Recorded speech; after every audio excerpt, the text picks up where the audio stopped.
Ma, apat lang na letra pero kung mawala sila, hindi natin makakaya. Mama, ikaw ay mahalaga sa ating pamilya dahil nung kami mga bata pa, alam na namin kung paano ka magsuporta. Mama, alam mo ba na kung napapagod ka, ayaw namin na makita kasi ang gusto lang namin nakangiti ka. Kasi yun naman, di ba? Nung kami mga bata pa, isang patak lang ng luha galing sa aming mga mata. Nandyan ka na para ibalik ulit ang aming mga tawa.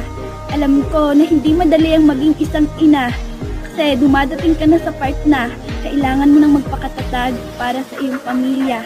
Kaya mama, salamat talaga. Kung minsan nasasagot man kita pero huwag kang mag-alala. Ikaw pa rin ang aking reyna, mama.